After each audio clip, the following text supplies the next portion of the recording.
Alaikum rahmatullah wa barakatuh. Welcome to the show. Bismillahirrahmanirrahim. In the name of the most merciful, most kind. En el nombre más misericordioso y cariñoso. Let's talk about this.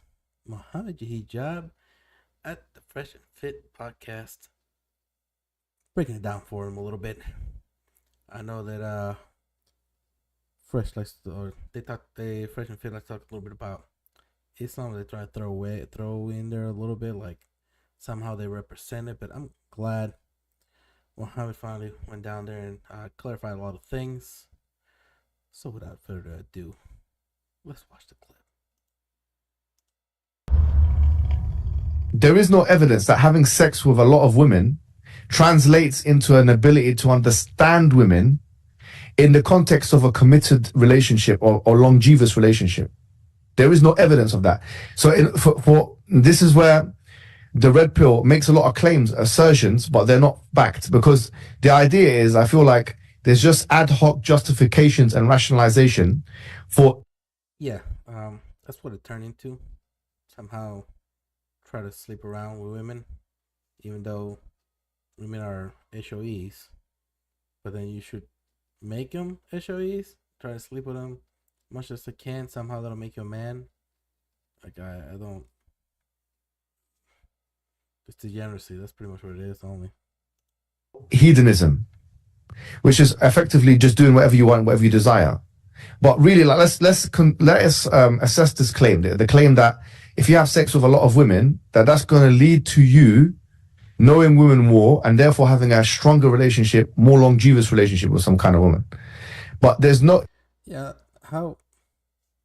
I don't understand how instead of focusing your attention on finding the right one, virtuous, righteous woman, you become virtuous yourself. There you go. Live happily ever after. What is sleeping around supposed to do? It doesn't seem to me that there's any evidence to that effect, because I was looking at some studies on casual sex, yeah, and I was looking at, like, there's like 5 or 6 of them that have been done, and all of those studies, they're first of all, they're mixed, they're contradictory. Funny enough, some of them say that they harm women. Actually, most of them say they harm women. Casual sex harm women. That is a consensus psychological finding. It harms men too, a lot of these studies, but it mostly harms women. Women are emotional creatures, and using them as toilets is harmful to women. Muslim men, we are called to be the best of men, because we have Prophet Muhammad, peace and blessings be upon him, was giving us a role model on how to be the best of men. And Allah subhanahu wa ta'ala will judge us in the day of judgment for all the actions we've done, didn't do, and failed to do. Period. End of conversation. Yes. Some of them say it harms men, some of them say it doesn't harm men. Yeah. There's no study that says it helps them in relationships. Do you know what I mean? Of course not. And they would never run a study like that because it would be considered unethical, right? And we know that, when they run these studies, they have to be politically correct. They got to get funding. They have to do it in a certain way to get the blessing. But what I will say is... Really, I mean, one thing you need to understand, it's just harmful, period. It's degeneracy. What? And in all aspects, there's nothing good about what they're talking about. With the whole... body sleeping with women or whatever it may be, it's not necessarily to understand women better, it's to understand the women that you don't want to necessarily be with. And I think that's half the game, because one... Okay, so you need to sleep with 50 women to understand what kind of women you don't want to be with. How about any woman that has no problem with you sleeping with them for no apparent reason? You already know you don't want to be with them. Move on without having to sin. Dumbass argument. Ends up happening, right? Remember, I mean, you're in the UK, so you know this too. I mean, the UK is going through this as well. We live in a very hypersexualized world where women are more promiscuous than ever before. So my thing is, right, I look at it like, and I was just having a discussion with Andrew. He's a devout Orthodox Christian, and he saw my perspective on this too. If you're gonna try to meet a woman in the West where they are promiscuous, they don't necessarily adhere to gender roles when it doesn't benefit them, they want a man that makes money, but they don't want to necessarily submit, etc. I think it's very important for you as a man to identify these women early on and not bring them into your life, because But you need to sleep with them to identify that. Get to know them, their family, what they believe in, what they do around the community. That'll tell you all of that. So, again, why are you sleeping around with so many of them? the beauty of religion, right, whether it's Christianity, Islam, or Judaism, is that it basically had an institution of shame, and it had what I call training wheels to keep women honest with their man. It pretty much shamed them for not doing things that they were supposed to do. That's for everybody, and didn't shame them. There's no training wheels. The prophets of Allah subhanahu wa ta'ala called us to submit our will to Allah. We're having the problems because they did not. That was it. When we submit our will to Allah, then, all these problems go away. But these training wheels are effectively gone. We live in a secular world now. And unless you're a very religious man and you're meeting a very religious woman, it's going to be very difficult for you to find a woman that's virtuous. So my thing is, then be a virtuous, righteous man and only sick, righteous woman. Allah subhanahu wa ta'ala is the creator of everything. It is the king of the day of judgment. You submit your will to him, he will find you a virtuous woman. At least that's the God that I worship anyways. I don't know. I think and the other reason why I think this is so important is because when you get married, right? Luckily, in Islam, you can just go to a mosque, go to an imam, he'll marry you, boom, done. You don't got to worry about the state being involved. But most people don't get married that way. They get married through the state. And with the way the family courts are set up, with the way if you still hold and wait for a righteous woman, become righteous yourself, submit your will to Allah subhanahu wa ta'ala, those problems go away. That's it. Even if you're in church, submit your will to him. Pray, put your forehead to the ground. You live a righteous life. I think Allah subhanahu wa ta'ala is going to just leave you. And mashallah, if things happen to your life, or whatever it is that Allah subhanahu wa ta'ala allowed it to happen, it's because He's testing you. He's testing you because the main goal is for Jannah. Okay, it's for the afterlife, not for the small amount of time we're here. divorce is set up, with the way it's basically an entire industry against men, I look at it like, if you're going to go ahead and you want to have a family one day, which is the nuclear family, which is the backbone of society, and you want to get married, you are taking on a tremendous amount of risk, and I don't want you to go in blind. However, if you're getting married and the state isn't involved, and there's no severe consequences to you financially, then sure, go ahead and be less sexually experienced and meet a woman, because at least you're not going to be severely punished for it. But my thing is, the reason why I even gave that idea, like, hey, get with more women so that you understand them, is because I just don't want men to deal with the horrors of the family court. Now, is it the best solution? Probably not, but I think it's a pragmatic one given the world that we're in now. So what? Yeah. No, here's the thing. I just want to know what the evidence is of, for example, having intercourse with multiple women.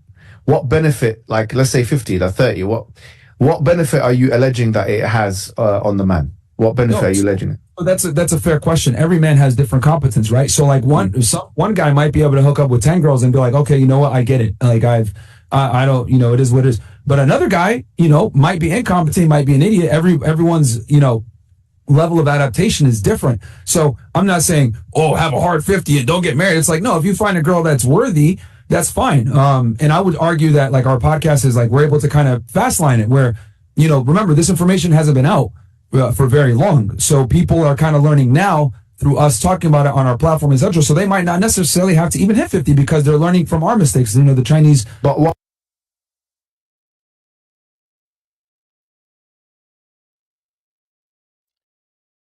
How lost do men have to be to listen to that as authoritative?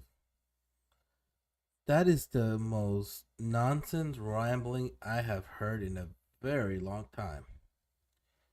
Oh, Allah, have mercy on us. Well, if they do get 50, what's the benefit of that? What do they get from that?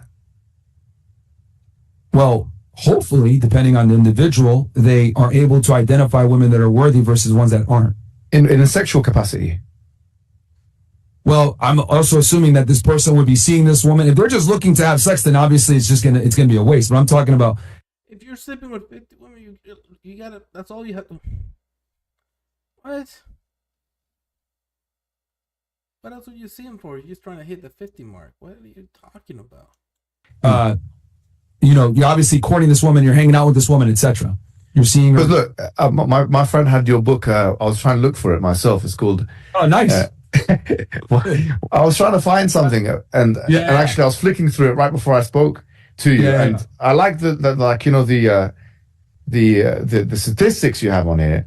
One of them that you had on here was, for example, that a man will spend 30 hours or something like this, doing 30 hours doing speed dating online in order to just get one date, 1.46 date in the year or something like that.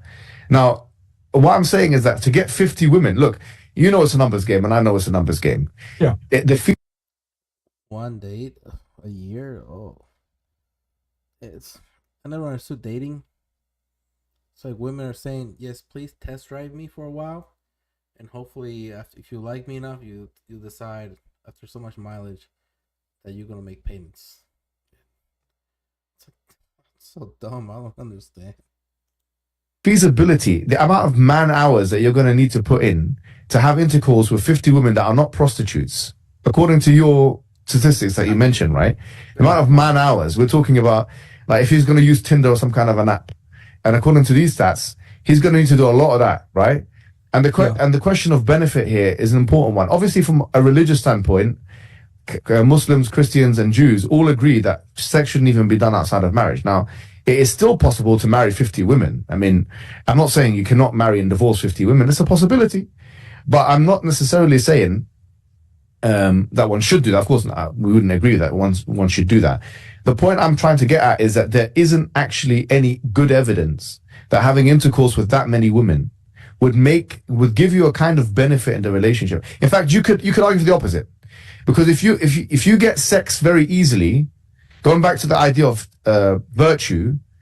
Yeah, not just that. I mean, you sleep with that many women, women just become a toilet in your eyes. So you're gonna see them on. You're seeing a toilet every time you see a woman. You're seeing toilets. Oh, there's someone I need to relieve myself on inside. That's it. When it comes to sex, intimacy, and everything, you don't see it as just something that's trash. I don't think I want that. Then you can be less restrained in your sexual appetites. And this is something that in virtue ethics is referred to as temperance. So if you're less restrained, you don't have as much restraint, for example. You don't have self-control.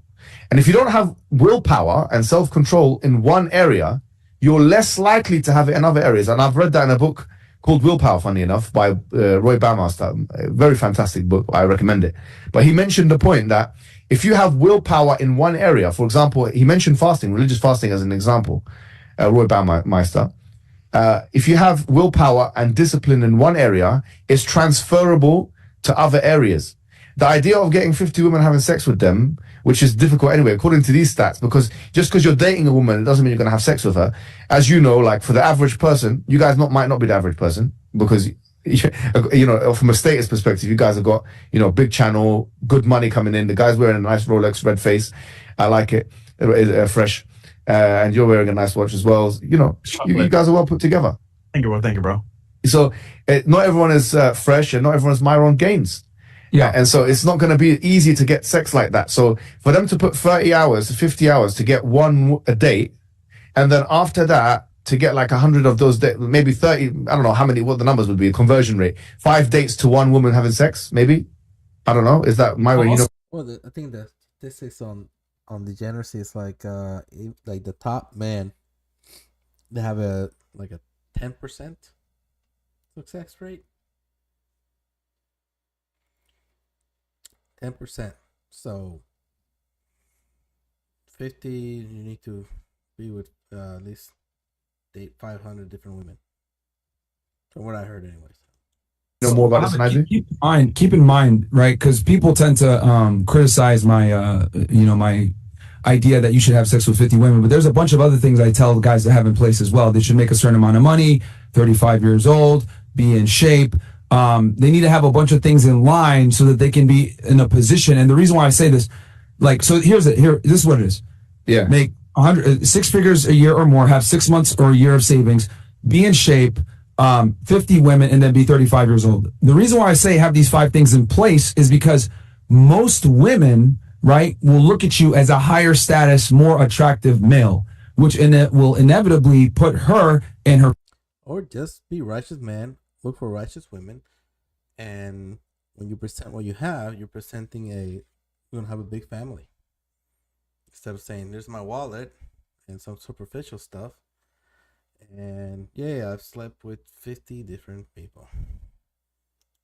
Her feminine put you in your masculine, so the relationship ends up actually working, because we all know what happens when you deal with a rambunctious woman. Now, does that mean that if a person reaches 10 bodies, 20 bodies, 30, 40, and he has other things in place, oh no, sorry baby, I can't commit to you because I need to hit 50. No. And like I said before, with our podcast, we might be able to curb it where they don't need to necessarily hit that number. But I'm speaking from a general perspective for most people. And then also as far as the book goes with the dating stuff, this is why I'm such a big proponent of not relying on online dating. I tell people, meet girls through your friends, meet girls when you're out, meet them out in real life, use Instagram. We have multiple different ways that you need to go ahead and... Don't go online, but use Instagram.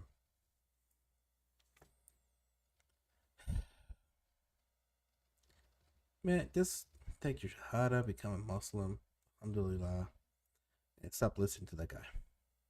Source women. Now, with that said, of course, if you're religious, then this might not necessarily apply to you because you're going against your religious beliefs.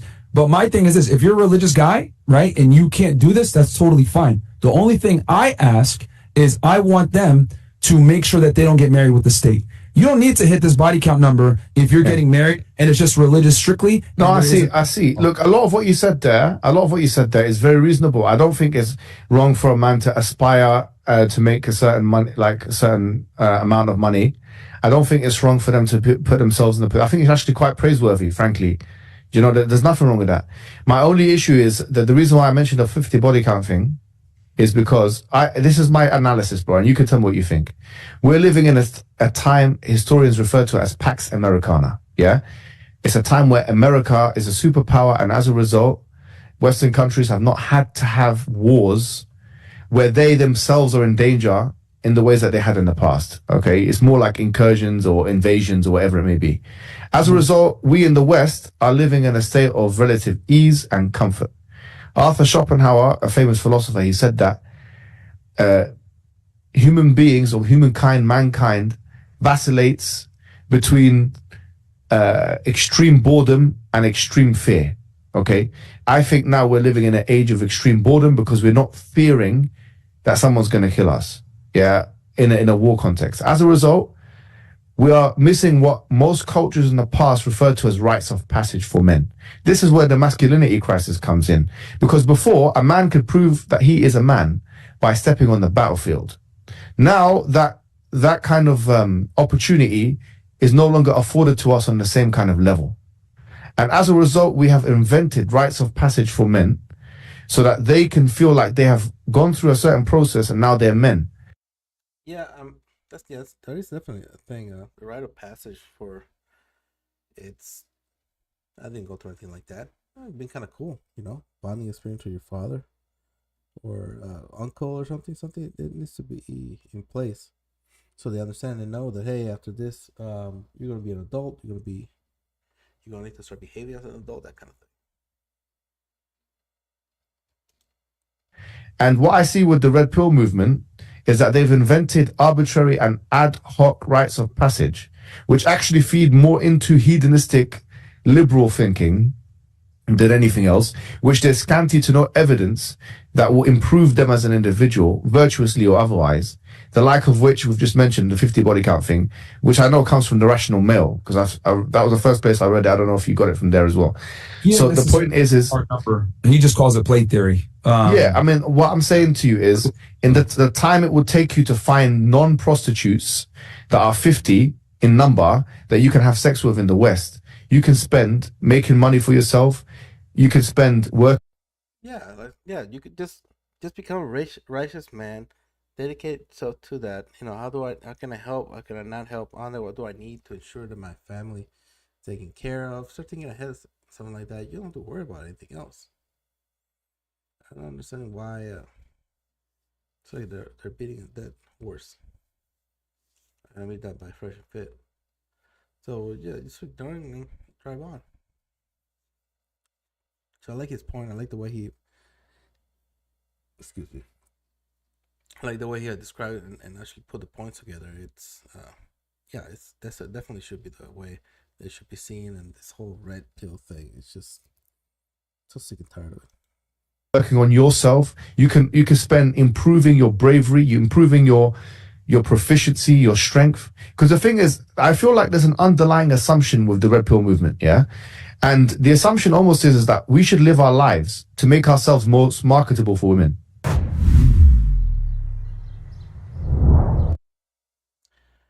That was the video. I hope you guys enjoyed that video, man. Muhammad Jab really broke that down some things for them. I'm glad he's standing up for men, standing up for the Ummah of the Prophet. Peace and blessings be upon him. He's standing up for Allah subhanahu wa ta'ala. So may Allah really bless him, guide him, grant him more knowledge, and keep him. And yeah, I'm just very grateful to have a ruler like that. So until next time, subscribe, like, comment, and share. Hope you guys enjoyed the video. Let me know what you guys think. And until next time, like always,